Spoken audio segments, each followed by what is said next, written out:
Our guest of honor is an Egyptian American and an international speaker and author. Two of her books, Reclaim Your Heart and Love and Happiness, are her most famous. She is the first female instructor at Al Maghrib Institute. I would like to welcome to the stage Ustadha Yasmin Mogahed.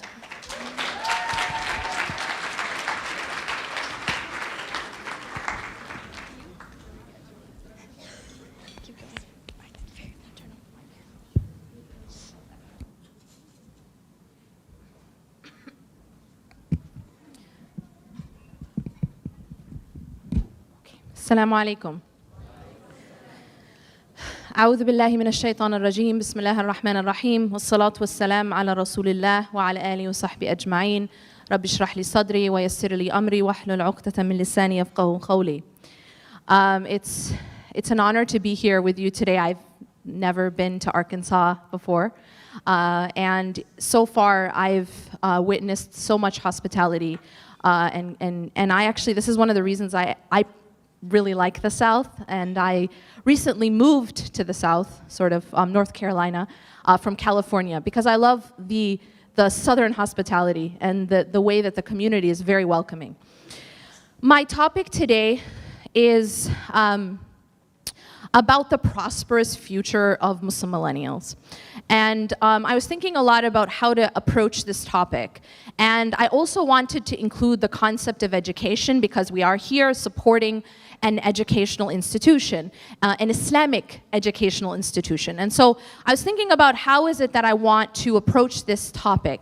And what I decided was I wanted to talk about what actually is the true or one of the main goals of Islamic education. Because we're here supporting a school, we're here talking about this particular school and why Islamic education is so important. So I wanted to just reflect on what is one of the essential goals of Islamic education. And I came up with two, and it's not only these two, but I came up with two.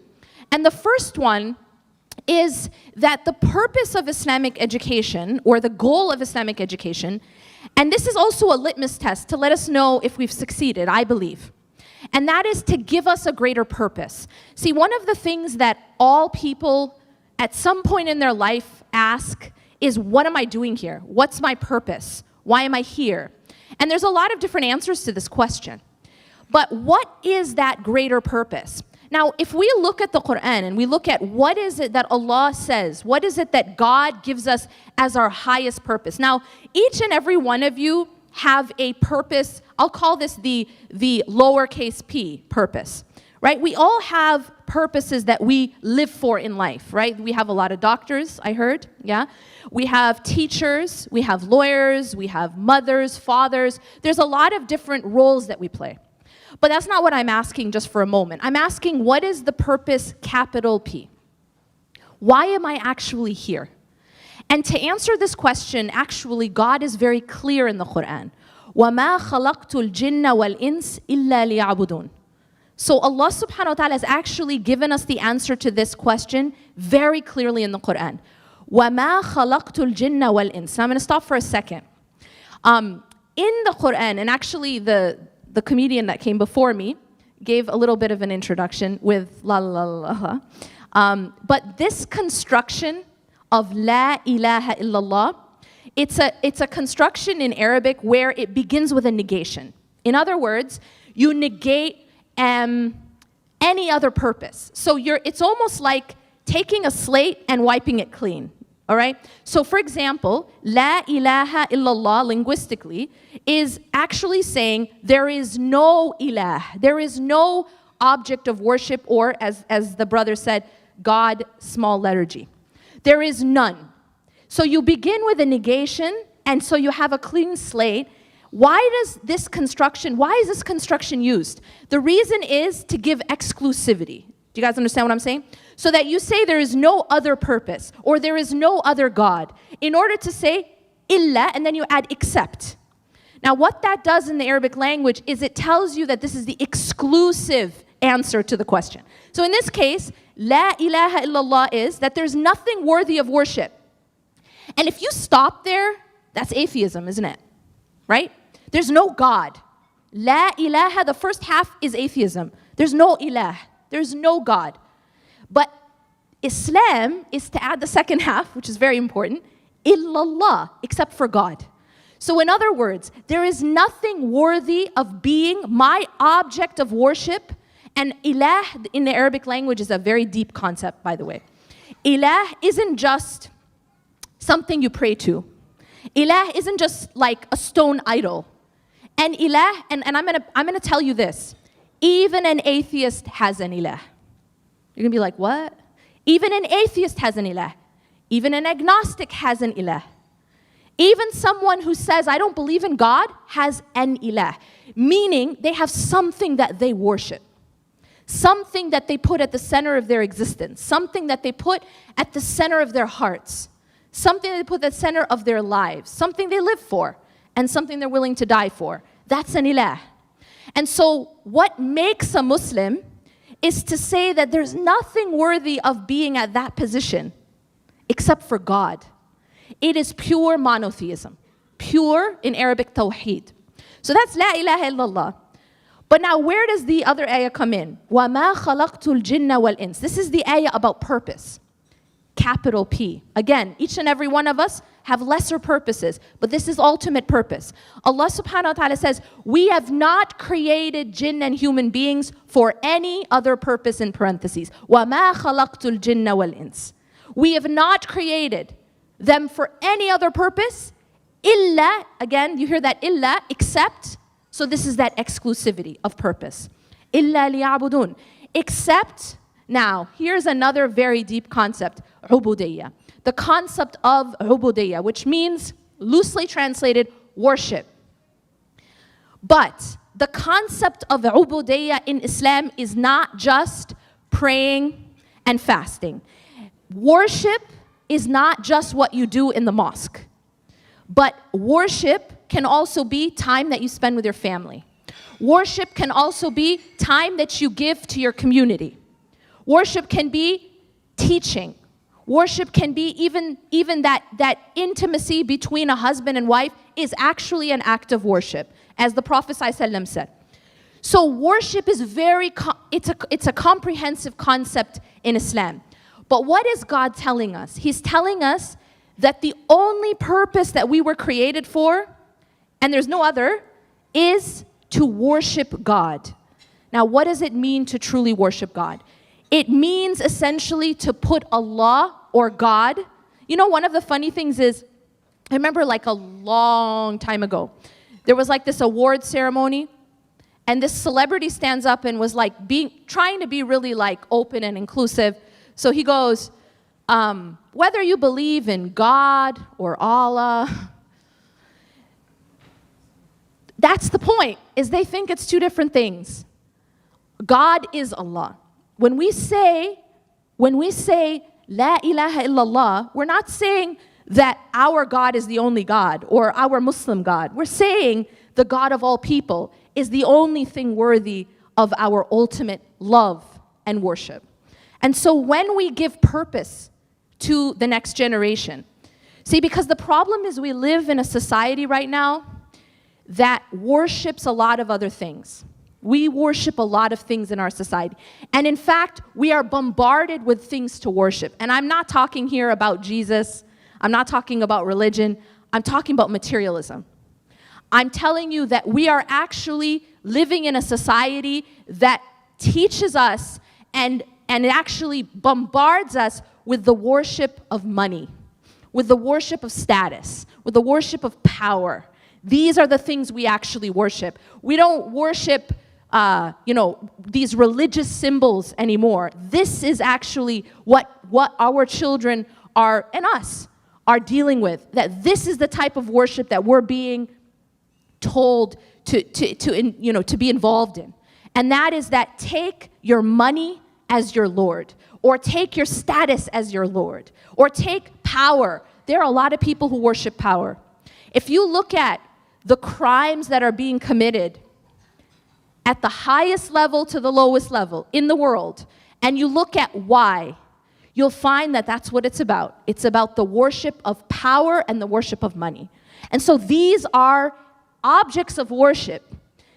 Now, how do we come back to our ultimate purpose? Our ultimate purpose is to realize that our that our being created was for this one purpose, and that is to know, love, worship God. And I think that this is the first goal that I see, and as a litmus test, are we doing our job right in Islamic education? Have we given that higher purpose?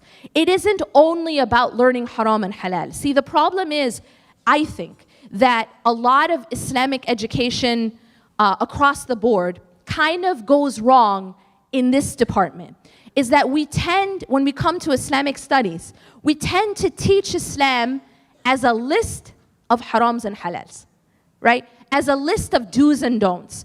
It's haram to eat this, it's halal to eat this, it's haram to wear this, and it's halal to wear this. And that's sort of what Islam becomes boiled down to. And that's a big problem, because ultimately, we have to be able to teach our children a higher purpose, to give them perspective. What are they doing here? And then how are they going to be able to live in this materialistic society without worshiping materialism, without worshiping that money? Yes, be doctors. Yes, be lawyers. Yes, be teachers. Have your endeavors in this life, but be careful not to worship it.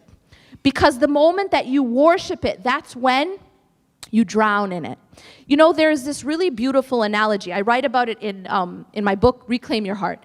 There's a really beautiful analogy that one of the scholars gave about dunya. Now, what is dunya? And this brings me to my second point of one of the goals of Islamic education. And I think that one of the goals of Islamic education needs to be giving children the tools to master the dunya. To master the dunya. How many people have seen The Matrix? Like 2 people? Okay, anyway. Basically, mastering the dunya is realizing that this life, knowing it for what it is, and not allowing it to own you. This is very important. And so the analogy that he gives is that this life is like an ocean. Now, if you think about an ocean, what's the purpose of an ocean? Well, if you're traveling on the ocean, what are you going to use to travel on the ocean? A boat. Great. Okay. You guys are awake, right? You use a boat, right? So you use a boat to travel from point A to point B on an ocean. So he gives the analogy that this life, dunya, is like an ocean. Now, the thing about an ocean is it's really beautiful from the shore, right? We can appreciate an ocean. It's really beautiful from the boat, right? Yes? But what happens when you allow the ocean to enter the boat? Anyone heard of the Titanic? It sinks. Brilliant. So what he explains is that the believer, or the human being, in fact, in this life is like a person, is like a boat in the ocean. And the boat is like the heart. So the heart in this life is like that boat in the ocean. The problem is, as long as you keep the water outside of the boat, it stays afloat. You feel me? You will be able to survive the ocean and even use the ocean, right? We get food from the ocean. We use the ocean for travel. But the ocean can also swallow you up, can it? If you allow the ocean to enter your boat, in this analogy, it's the heart. If you allow the ocean to enter the boat, that's when it owns the boat, and that's when it breaks the boat, and that's when it can consume the boat and drown the boat. And this is what happens to a human being who allows this life, dunya, materialism, to enter their hearts and take over. So the problem is not having things in the dunya. The problem isn't having money. The problem isn't having power. The problem isn't having status. The problem is when we start to worship these things. The problem is when these things take over our hearts. And when a person allows money, for example, to take over their hearts, it's like a boat that allows the ocean water to enter it. And we all know, as many of you said, what happened to the Titanic, right? It was supposed to be the unsinkable ship. It was supposed to be the greatest ship of its kind, of its time, right? And what happened to it? It went down in history as the ship that got owned by the ocean and drowned. And that's exactly what happens to us when we don't have the right relationship with dunya. When we allow the dunya to enter our hearts and take over. And when our love for dunya is so intense that we actually become slaves to the dunya. So there's a very famous saying of one of the companions.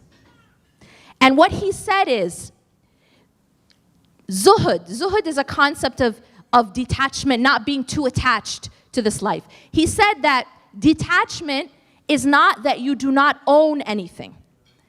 It is that nothing owns you. So you may, and there were many companions, they were very wealthy. They had money, but as the scholars say, their money was in their hand, not in their hearts. The problem is when money is in the heart, it poisons the heart. Just like the water of the ocean poisons the ship. And so these are concepts that we have to teach our children because yes, we live in a society that tells us to worship money, that tells us to worship status, to worship materialism. Now I want to leave you with an ayah, really powerful ayah, where Allah subhanahu wa ta'ala tells us in Surah Al-Hadid, and this is verse 20, Allah gives us a very, very powerful analogy of what this life is. And I want you guys to pay attention to this because it actually, if you look at this ayah, it's really amazing. If you look at this ayah, it's sort of like a chronology of human life on this earth in one ayah. اعلموا أنما الحياة الدنيا لعب. So first Allah subhanahu wa ta'ala says, know that the life of this world is play. Now I'll tell you from experience, and I'm sure many of you who've had children, what is the most important thing to a child? So a human being who first enters this life, what is the most important thing to that human being? Play, thank you. Play, right? You want to get a gift for a child, they're not going to appreciate an Armani suit. They're not going to care, right? But if you get them a toy, they'll appreciate it. You could spend 99 cents on a toy and they'll appreciate it more than a $1,000 suit. Am I right? Because for a child, the most important thing is la'ib. La'ibun is play. Then when a child gets a little older, what becomes important? So I'm talking now middle school age. Any teachers of middle school or parents of middle school age children? Raise your hand. All right. Can anyone tell me what's the most common phrase that comes out of their mouth? Anyone? I'm bored. There it is. Everyone always gets it. It's I'm bored. And the reason for this is at that age, you want to be entertained. It's like they want constant stimulation. You know what I'm saying? They're not playing with rattles anymore, but now it's the video games. I want constant stimulation, right? And now we have Netflix, right? So it's like constant. Their phones. They can't sit for one moment without being stimulated. And it's that concept of I want amusement. You know what that's called in the Quran? Lahu. So Allah subhanahu wa ta'ala says, la'ibun wa lahu. Right after play, Allah says lahu. And lahu means amusement, entertainment. So Allah here is saying no, that the life of this world, first He says play. Then He says amusement or entertainment. La'ibun wa lahun wa zinatun. Now we get into high school, all right? What happens in high school? Well, what happens in high school is you're not playing with rattles anymore. Maybe you may or may not still be obsessed with video games. That's a point of contention. But what becomes very important when you're a teenager, especially for girls, is how you look. It becomes more and more important how you appear. And this is why if you look statistically at when do you see a lot of eating disorders, it's usually during the adolescent age. And that is because the way you look becomes of utmost importance. So what does Allah say next in this ayah? لَعِبٌ وَلَهٌ وَزِينَةٌ. Zina is adornment, to decorate, to adorn. And Allah subhanahu wa ta'ala says this number 3 in this ayah. Now as you get older and now you're getting into college and you're taking the MCATs and the LSATs and the SATs and the ACTs, and it's a lot about proving yourself, isn't it? So what does Allah say next? لَعِبٌ وَلَهْوٌ وَزِينَةٌ وَتَفَاخُرٌ بَيْنَكُمْ. Next, he says that the life of this world is a lot of showing off. It's boasting. It's like, yeah, what was your score? You know what I got? Or you know what school I got into? What school did you get into? Or our parents like to, تفاخر بينكم. This is the showing off. And now, alhamdulillah, we have a platform for it called social media, right? It's a platform for تفاخر بينكم. It's showing off, boasting between one another, right? We have any kind of accomplishment that we have in our lives or in our children's lives, we have to put it up on social media. Why? Well, so that everybody can see that, hey, I have this accomplishment, how about you? And there's a lot of comparisons. Yes or no? Come on, guys. Thank you. Boasting between one another. Allah is saying this in the Quran. تَفَاخُرٌ بَيْنَكُمْ. This showing off between one another. What? تَفَاخُرٌ بَيْنَكُمْ وَتَكَاثُرٌ فِي الْأَمْوَالِ وَالْأَوْلَادِ. And then Allah says, finally, and then this competition sort of gaining in money, in wealth, and children. Look at the timeline. What happens after you graduate, and then you get a job, and you get married, and you settle down, and then you have children? Is now your focus is, let me make more money, and it's about your children. So now, what are we focused on? We're focused on how are we now going to compete with our kids, right? Right? How are we going to compete with our kids? Well, your cousin, so there's that competition now with money and children. And what kind of house you have, what kind of car do you drive. This is the nature of dunya, right? This is what Allah is saying. And he says it in chronological order. But you know what we have to reflect on about this ayah? Is that the things that matter most to you at any point in time, right? We said play first, right? There was a time in your life where all you cared about was a rattle. And you thought the rattle was the end of the world. What happens if you take a rattle away from a baby? Anyone? The end of the world. So for that human being, it's the end of the world to take away a rattle. What happens if you keep a middle schooler from playing his video games or her video games? It's the end of the world. You feel me? What happens when you get older and you have a breakout or something, right? Do you understand what I'm saying? Or what happens when you get a bad grade at some point in your life? Every single one of you probably thought at one point the world was over because you got a bad grade. It all happened. It happened to someone. But now, 5 years, 10 years, 20 years, 40 years later, does it matter anymore? Does it matter anymore, anyone? That exam, it actually didn't end your life, right? Losing that rattle, losing that video game, it actually didn't end your life. That breakout, it didn't end your life. Even that breakup, it didn't end your life, right? And so the idea is, and this is what Allah is teaching us, is that these things, and I'm going to tell you in a moment, the rest of the ayah explains it. These things, we believe it's like everything, but then it passes, it fades, right? And then 5 years later, 10 years later, it doesn't even matter anymore. كَمَثَلِ غَيْثٍ أَعْجَبَ الْكُفَّارَ نَبَاتُهُ. Then Allah says, it's like a farmer who gets really excited with this heavy rain. Why? Because of the nabat that comes from it, because of the vegetation that will come from heavy rain. But then Allah says, what happens to that vegetation? كَمَثَلِ غَيْثٍ أَعْجَبَ الْكُفَّارَ نَبَاتُهُ ثُمَّ يَهِيجُ فَتَرَاهُ مُصْفَرًّا. But that same vegetation eventually dries up and becomes yellow. ثُمَّ تَكُونَ, and then you see it, that same vegetation, it will dry up, it'll become yellow, and then it just becomes like debris. If you take a rose, and it's really beautiful for a moment, a day, two, maybe if you're lucky, a week, but what happens after a month to that rose? No one's ever seen a rose? It dries up, thank you. It dries up, becomes brown, yellow, brown, and then what would happen if you crumble it in the wind? Just becomes debris. It becomes nothing. It used to be a beautiful rose, right? This is a sign of Allah subhanahu wa ta'ala. And what Allah is telling us is that this metaphor that He's giving us is the metaphor of what this life is, of what dunya is.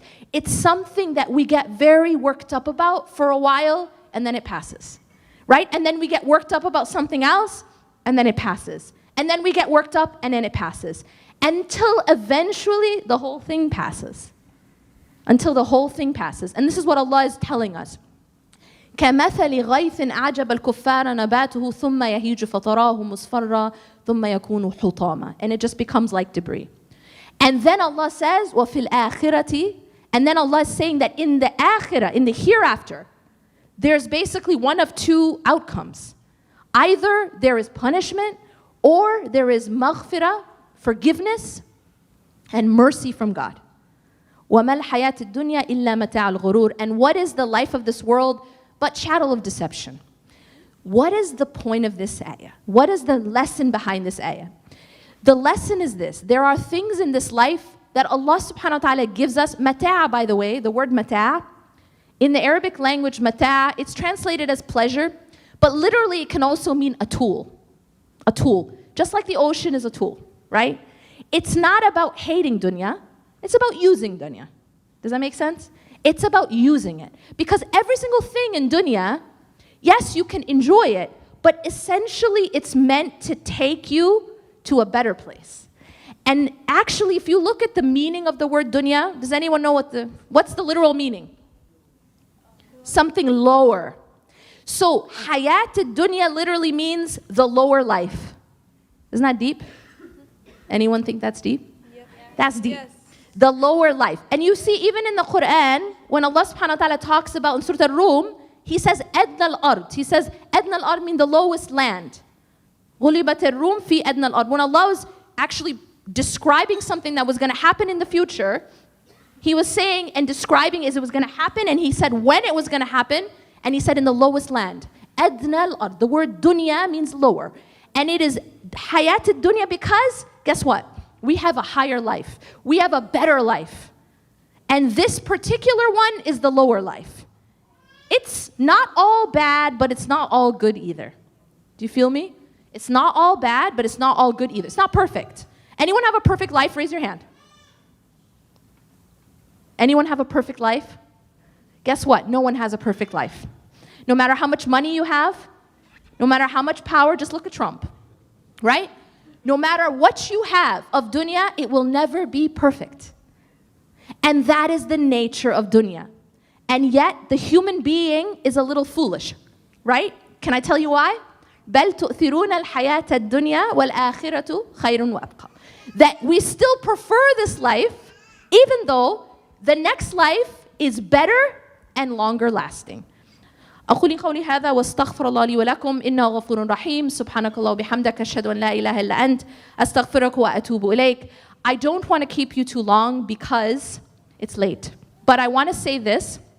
Everything I've said is a reminder to myself first. And I also want to let you know I do have a few limited copies of, I have 2 books. One of them is called Reclaim Your Heart. I'll just tell you a little bit about it. And the other one is called Love and Happiness. Reclaim Your Heart is a book I wrote literally through blood, sweat, and tears, my own life. As I went through my life, I learned a couple things. I made a lot of mistakes.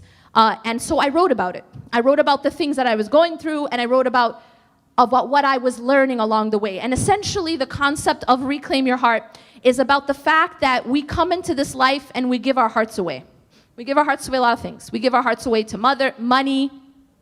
We give our hearts away to people. We give our hearts away to, our careers. There's a lot of things that we give our hearts to that don't deserve to have our hearts. Essentially, the concept is that the heart belongs to God. And so it's about how to take your heart back and give it to God. And what does that actually mean? And the fact that it doesn't mean you become a monk. It doesn't mean you don't get married and have kids. It doesn't mean you don't have a career. I have all those things, alhamdulillah. But it was about my own journey of understanding how to live in this life without drowning in it, right? That concept of the dunya. And then Love and Happiness also, it was a book I wrote as I was in a different stage of my life, and about the fact that there are difficulties in life, but there's also a lot of beauty in life. And the fact that dunya is really, it's a little bit of everything. Allah subhanahu wa ta'ala says, inna ma'al usri yusra. And this is a very deep concept because Allah doesn't say in this ayah, if I ask most people to translate this ayah, inna ma'al usri yusra, most people will say after hardship is ease. Most people. But in this ayah, Allah doesn't say ba'd. In another ayah, yes. In this ayah, Allah says ma'a. The word ma'a in Arabic means with, along with. And that's a very important concept because sometimes we think, okay, I'm going through a hardship and right now it's all dark. I'm going through a difficulty and right now it's all bad. That's actually incorrect. It's never all dark and it's never all bad at any point in time, ever. Nobody has it all dark and nobody has it all bad because Allah says that with the hardship is ease, plural, by the way. So usr is singular, so one single hardship that you have is accompanied with many eases or blessings.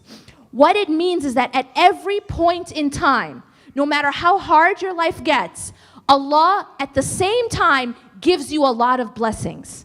And it's always at the same time. I'm so amazed at how many times, and you guys will probably notice this in life too, how many times I've heard about people who have a very happy occasion in their life. They just got married. They just had a child. And almost at the same time, someone they love dies. Anyone?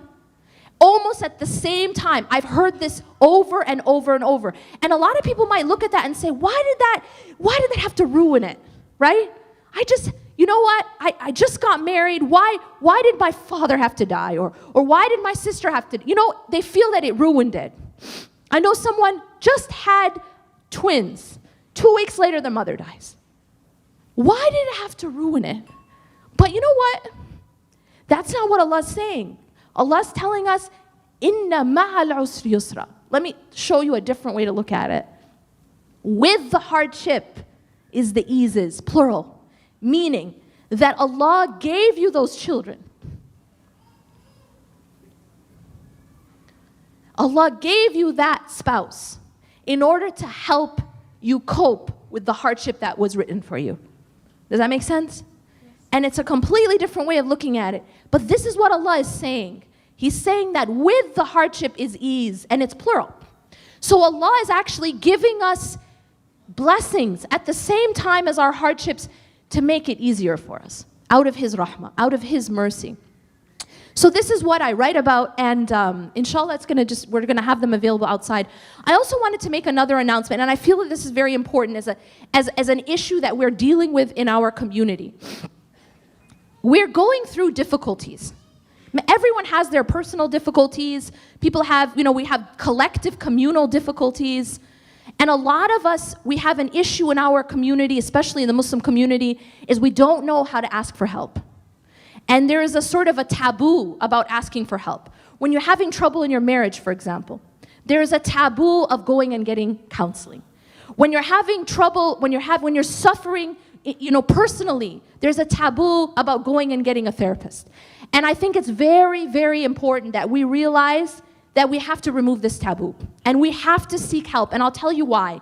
Because Islamically, the Prophet ﷺ told us, اعقلها وتوكل. Tie your camel and put your trust in Allah. This is a concept in our deen, which means that we're supposed to seek help, or we're supposed to make an effort. That's the tying the camel. The whole story goes like this. There was a companion. He wasn't tying his camel. So then the Prophet ﷺ asked him, why is he not tying his camel? He said, because I have my trust in God. So the Prophet ﷺ taught him this timeless lesson. اعقلها وتوكل. Tie your camel and put your trust in God at the same time. Doing your effort is part of worship. This is very important. When you're sick, going to the doctor can be an act of worship. When you're sick, going to the doctor can be an act of worship. As long as you know that the true one who heals is God. But we have tools in this life. Doctors are a tool. Therapists are a tool. Counselors are a tool.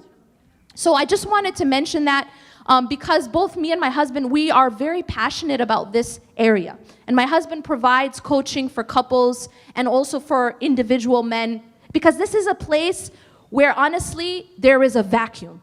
And especially I found, and he's found, there's a trend in our community, and I'm just gonna be honest with you for a second, especially men do not ask for help.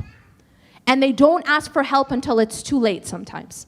Whether they are suffering themselves with depression or there's a lot of issues, for example, with addiction, pornography, different things like that. But also within the marriages. My husband's always getting messages, I have a problem in my marriage. Okay, sister, can we have some couples counseling, some coaching? Yeah, but my husband doesn't want it. And this is a trend, is that there is an issue where the sisters want and the men don't. And part of what we have to do is remove that taboo, remove that barrier that we have, that it's not okay to ask for help. Because honestly, this is something in our religion, is to ask for help. And when the Prophet ﷺ said, if you see something wrong, try to fix it. Try to fix it with your hand, and if you cannot, with your tongue, and if you cannot, then at least hate it in your heart, and this is the weakest of faith. We're supposed to be a people who take action in trying to solve our problems. أقول قولي هذا واستغفر الله لي ولكم إنه غفور رحيم سبحانك الله وبحمدك أشهد أن لا إله إلا أنت أستغفرك وأتوب إليك. Inshallah, I will have a table right outside the door. If you're interested in signing up for coaching or couples coaching or whether it's individual, and also my books will be available. جزاكم الله خيرا والسلام عليكم ورحمة الله وبركاته.